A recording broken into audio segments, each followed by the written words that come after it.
Hello, and welcome back to the Brazos River Saints Podcast. As you can tell, I've got Bishop Mark Patton with me here today again. Yes, no. This time we're going to be switching roles. I'm going to be interviewing Brother Fell. We thought it would be Brother Fell. I think the credit goes to Sister Fell, right? It does. Yeah, she said, you have to do this too so people know who you are and they're comfortable with you. I think she's right, but... Absolutely. So in accord with Sister Fell's recommendation, we want to interview Brother Fell. So the first thing I wanted to ask Brother Fell is, I know, you've probably been through callings, getting called to something and released quite a bit in your life. What did you think when you were called to be a ward podcaster? That's the weirdest calling I've ever gotten.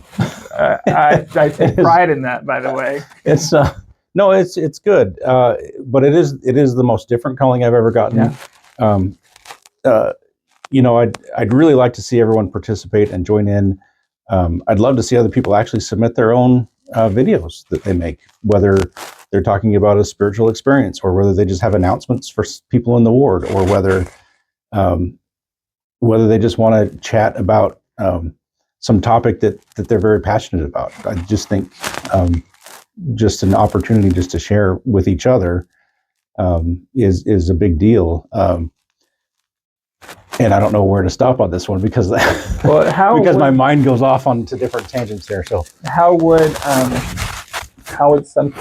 someone do that for those who aren't as technologically adept? Sure. What would they need to do if they wanted to enter something for the Word podcast on their own? Sure, they could.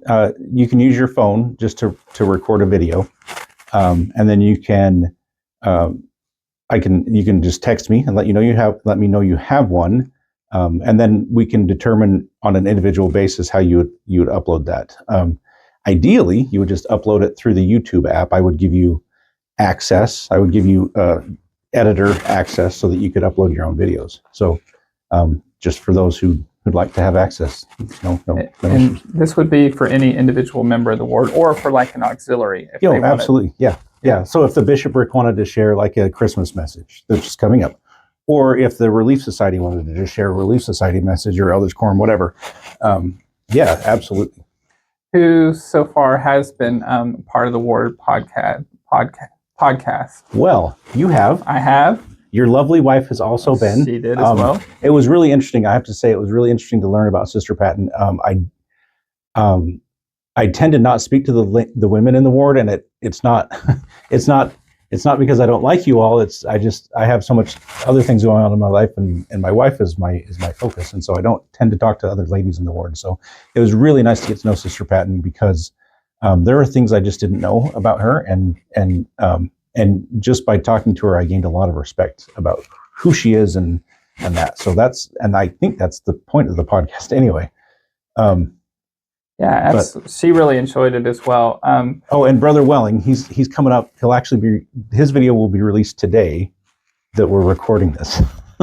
But I was joking with Brother Fell. I said, I would joke with Brother Welling, it'd be funny if everyone's like 30 minutes, but Brother Welling's 3.5 hours, at least in terms of the episode. But yeah. He's a great person to talk to. Well, thank you for doing all this. And I did want to ask you about the point of the podcast. So just in case there's any false notions out there, when I asked you to serve as ward podcaster, what did I say to you in terms of what we were looking for in a ward, to the best of your memory? And I'm putting you on the spot. Let me ask it this way. This feels like a lawyer is grilling me. Yeah, let me ask it this way. Did I tell you, Brother Fell, what we want to do is I want to figure out how we can test everyone's spirituality No. So it's really interesting because this is, you gave me the calling and it's been very, very hands-off. I ran some ideas past you at the beginning. You gave your input, so I adjusted to fit it. But for the most part, it's been very hands-off. I believe what you said at the beginning was that we just want to get to know each other. Being that the Brazos River Ward pulled in so many different areas that were not previously in the Granbury Ward, that there's a lot of new people, and there's actually been quite a few new people who've moved in to the ward as well. My family moved in right as the ward was created. Right. The Wellings moved in shortly thereafter. The Hercules family just moved in, and there's been quite a few other move-ins and people that would be great to get to know. It just really is just an opportunity to come and share your story. Like, hey, what's your story and who are you, and help us to understand you better, and help us to gain just a love and respect for you just by sharing who you are. Absolutely. And that's the idea, is just we're just all trying to get to know each other a little bit better. And so to that end, Brother Fell, tell us a little bit about yourself. Were you born in the church, or tell us about your background? I was born in Idaho Falls. Actually, there used to be a hospital right next to the Idaho Falls Temple. And that's been torn down, and it's now a stake center. But I was born in that hospital right next to the temple in Idaho Falls. I was born in the Covenant, which my parents were members of the church.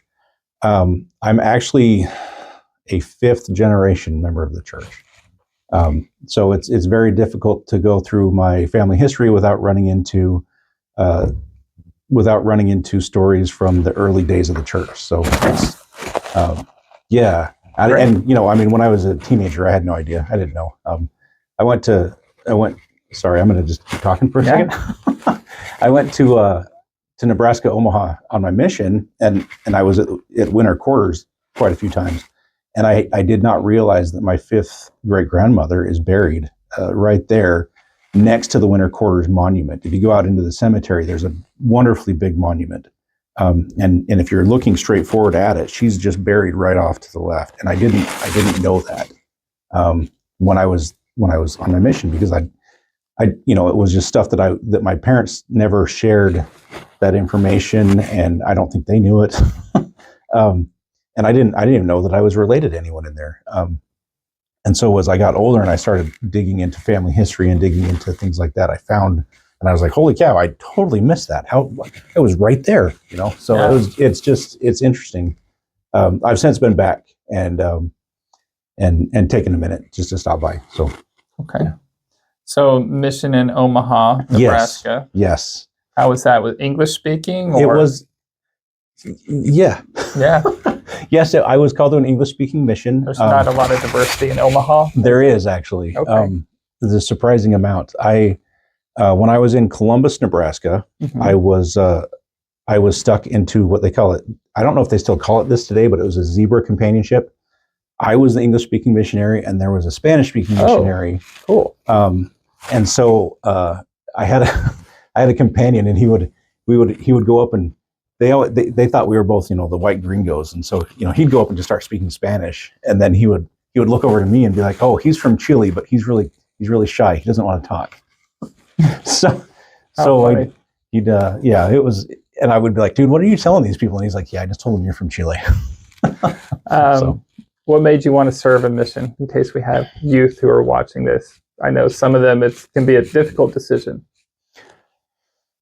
My motivation was not the same as most people's. In Idaho and Utah, and I'm sure in Arizona as well, there's a lot of social pressure to serve a mission. When I was a teenager, there were girls that were like, "I've made my list of what I want my husband to have, and mission is number one." So there was a lot of social pressure to serve a mission. But I didn't really grow up in a very loving family. I guess that's a nice way to say it. I mean, we love each other from a distance most of the time, but we still love each other. And but my parents really struggled with being parents, and my mom and I have had a very long conversation about that since then. But and a very good conversation. But my motivation to go on my mission wasn't necessarily to go out and baptize people. It wasn't to go out and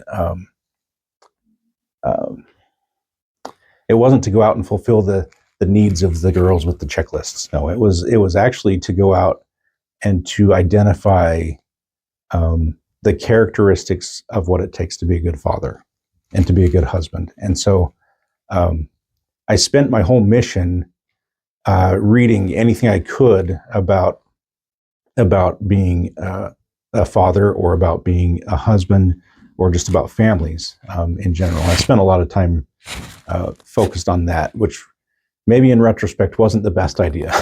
Well, but it served its purpose, I think. So, how did a mission help you to be a better father or husband? I think in a couple of ways. One is that the exposure to other people, the exposure to I mean, growing up I grew up in Ammon, Idaho. It's a small town just right next to Idaho Falls, and there's it. I mean, we had like a 90-something% activity rate in the church, and we had, everyone was a member, and we had 2 deacons quorums because there were so many, right? So there was this bubble that was kind of just around that I grew up in this little bubble, and I didn't have a lot of outside world experience. My parents were too poor to really travel. We never went anywhere. So just being out and having those experiences with people in different families, different situations, seeing families that had struggles, and then seeing families that were doing pretty well, and then recognizing that even the families that sometimes they look like they're really good on the surface are not always the best, underneath. And I would say mine's kind of, we have a surface look, but we have our own issues too. But seeing all that and experiencing all that was really the best way. Plus the opportunity to study the scriptures and words from the prophets for a few years really made a big difference. It's 2 big decisions that kind of happen when you come home from your mission. One is right. Who do I marry? Who do I date? And the other one is, what do you do? So let's start with Sister Fell. Okay, give us the story. So when I left my mission president, he was really insightful, and he said, don't marry the first woman you find. Don't marry the first woman you see. It's good advice. And listen to the Spirit. The Spirit will tell you who to marry.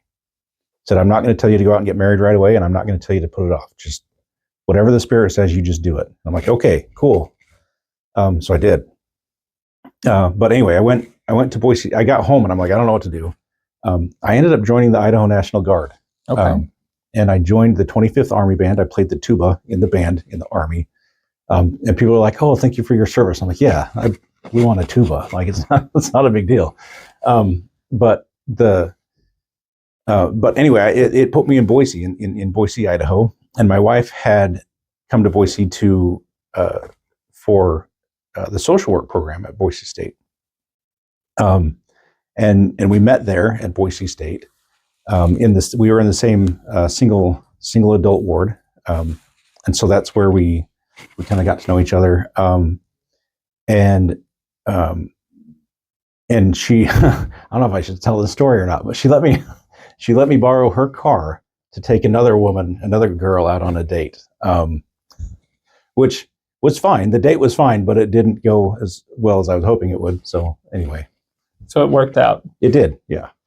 Well, we'll know later if this is edited or out or not. Whether this, but that's a good story. Tell us about now. Right now, you work at the power plant, right? Yes. All I know about nuclear power is what I watched on The Simpsons. So tell us what you do and what your job is. That's a great question. I still don't know. I'm just kidding. I'm an engineer. I have a bachelor's degree in nuclear engineering, and so I've used that mostly. I worked as a contractor to the Department of Energy for 8.5 years before I came here. Really, there's, I've talked to other coworkers about what do you tell people what your job is? How do you explain it to them? And one of them said, well, it's kind of like a detective. I kind of sit down and figure out why things broke and how they broke and then I, determine how to fix them. And I've also heard it called a secretary. Like I'm a secretary for big equipment. Like I do their paperwork for them. So really it's, I go to work and, lots of paperwork to to determine why things are broken, to give a clear-cut reason on how to fix them. To sometimes it's a are we okay operating with this in this condition? Which I actually did recently have to do. We just had a refueling outage, and I had to do a couple of those. And then there's a lot of regulations from the NRC or from government regulations that we comply with, and that we have to ensure that that this situation or that situation falls within the regulations that we've been given. Okay. So really, it's a matter of just making sure we are the technical conscience of the plant as engineers. Now, I know you work with Brother Sewell. Is there anyone else in the ward that works at the power plant? I have not seen anyone else in the ward. There is a gentleman that lives in Burleson that's LDS. Okay, what's it like working with Brother Sewell? That's a great question. Yeah. I mean, I have a lot of respect for Brother Sewell, and actually a lot of people at work have an enormous amount of respect for Brother Sewell. But to be honest, he goes and he has his job to do, and I have my job to do, and we don't really cross paths. So right. So we see each other in the hallway sometimes and just say hello and chit chat sometimes. But ultimately, we're so separated that it's not necessarily that I don't work with him. It's that we just don't meet up very often. So you're coming from New Mexico, right? Where did you live before this ward? What part was it again? We lived in Carlsbad, New Mexico. Do you miss the green chilies? The green chilies are really good. I have to admit, of all the things that New Mexico has, green chilies, they got that right. I'll always get a green chili cheeseburger when I drive through. Right, they're good. One question. So is that why you came here to Granbury for the job? Yes. Okay. Oh, yeah.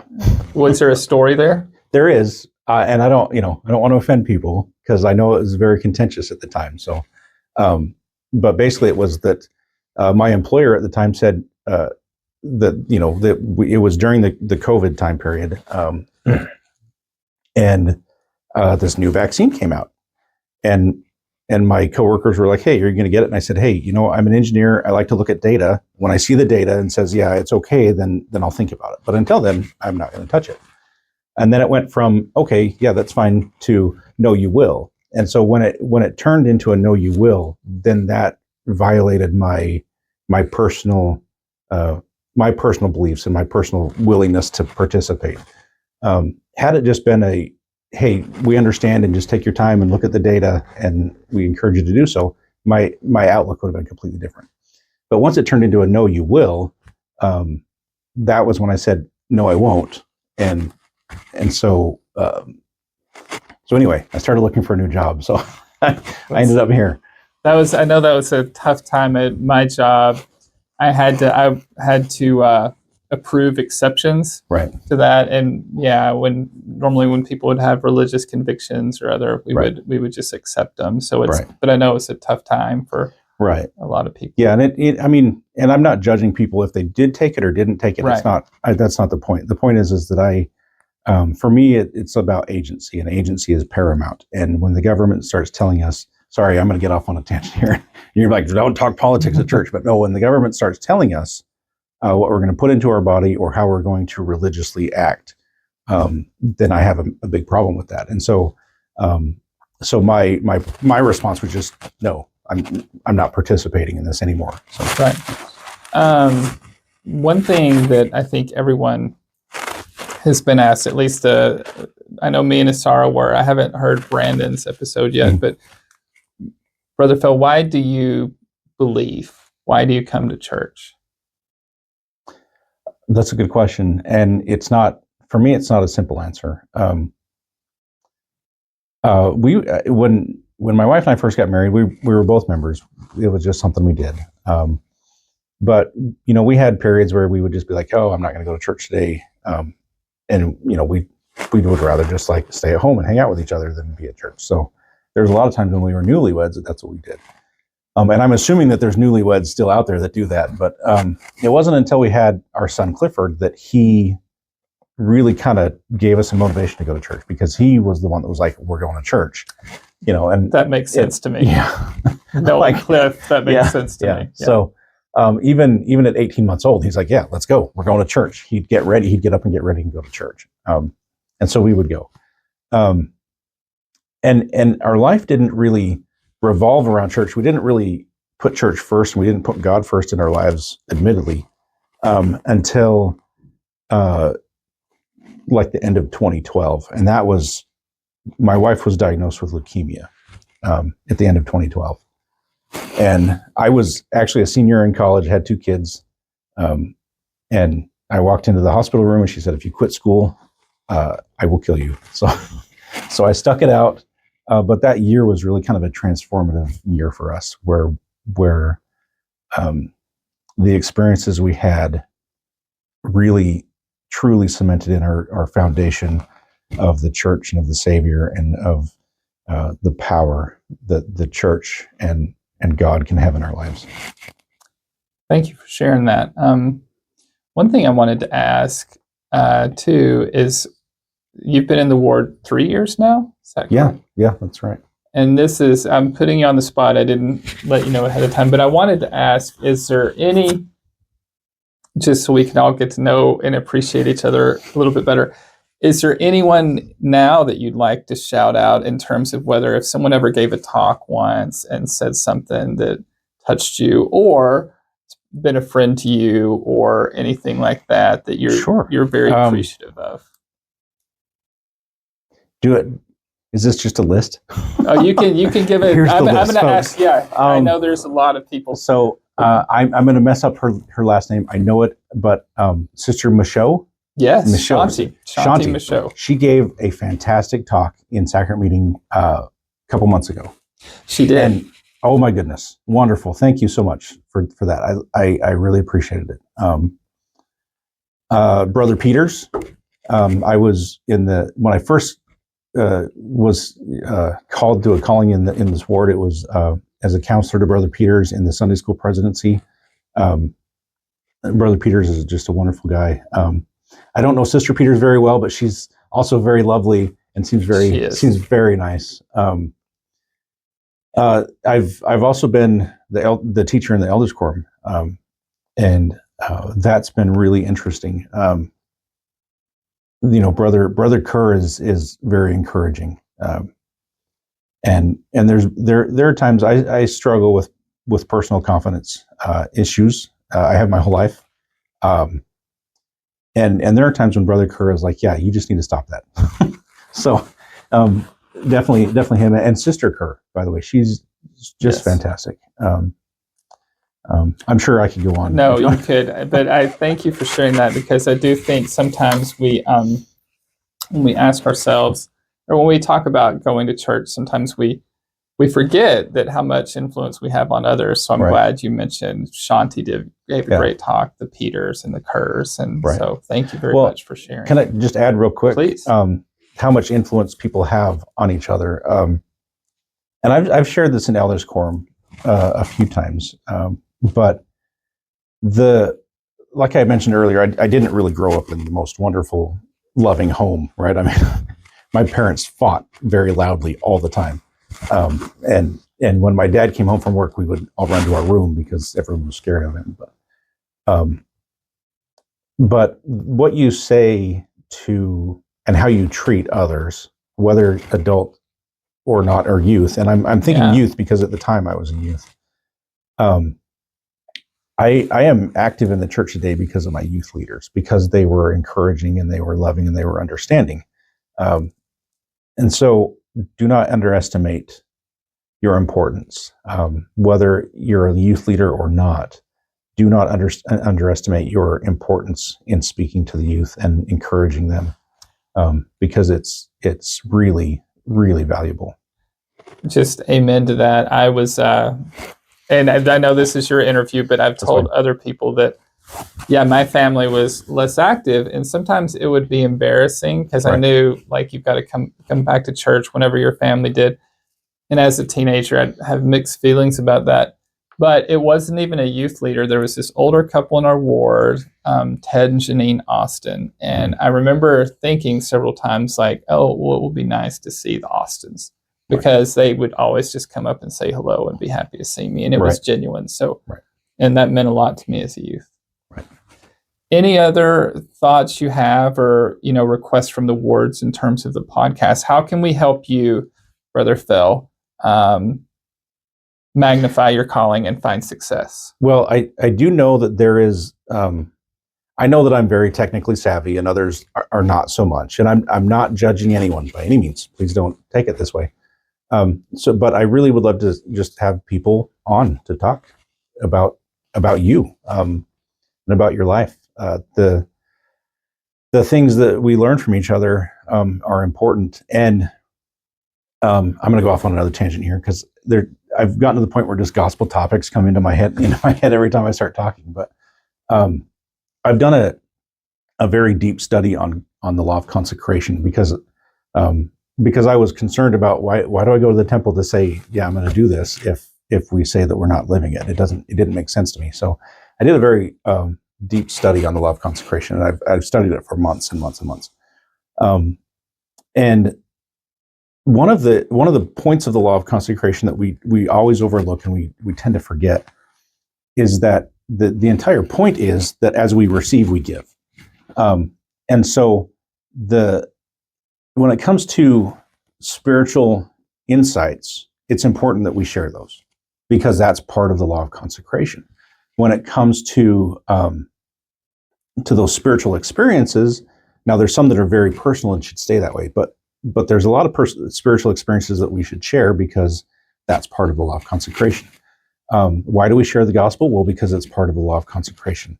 And so really sharing, when we go to Sunday school and we sit and Brother Hamilton does just a fine job. And I bet if we were to ask Brother Hamilton, he'd be great. He would be great. But I would bet that if we were to ask Brother Hamilton what he's learned in teaching the class, he would probably say an enormous amount. Yeah. And that's part of the law of consecration because you get up and you share and you give, and as a result you receive. But as we sit in Sunday school and we share our comments with each other and we boost each other and we hold each other up, that's part of the law of consecration. And so I believe that this podcast falls into that same category, that we, by sharing ourselves with each other, by sharing our stories, by sharing who we are, not just getting to know each other, but getting that respect for each other, that it's also part of the law of consecration. That's what we hope, that I think it can really be spiritually enriching. And yes, I do think we're all consecrated, or, if you're a consecrated member, then please participate. And I hope it builds community in our ward. I think just in the modern age, we don't, growing up, we don't have the road shows anymore, right? And we don't all live in the same block like maybe it is in Utah and Idaho. So I just think it will be great for us to all to get to know each other a little bit better as well. Right. Yeah. So thank you so much, Brother Fell. We appreciate your time. Everyone, please reach out to Brother Fell. If they want to participate in the podcast, how do they do that? Just the easiest way I found so far is just send me a text message. And I probably don't have you in my phone, so just say, hey, this is so-and-so, this is brother or sister so-and-so. And I'd really like to be on the podcast. Or you can say, I'm reluctantly being on the podcast, whatever it is. Either's fine. Either's fine. And then I'll just text you a link to a Google Calendar that has my availability time on it. And then you can just select a time and it'll ask you a couple questions about who you are and where you would like to do this, to do an interview, whether it's at your house or at the church or at my house or wherever else. If you got somewhere else, that's fine too. And I'll be there. I'll make time. I'll set my time aside for you to do that. Yeah. And if anyone would be, you're more than welcome to use, my office too, if that would ever help. That would be great. Thank you very much. Thank you. All right, everybody. I guess that's the end of my interview. So next time we would like to see you on the Brazos River Saints podcast. Thank you, everyone.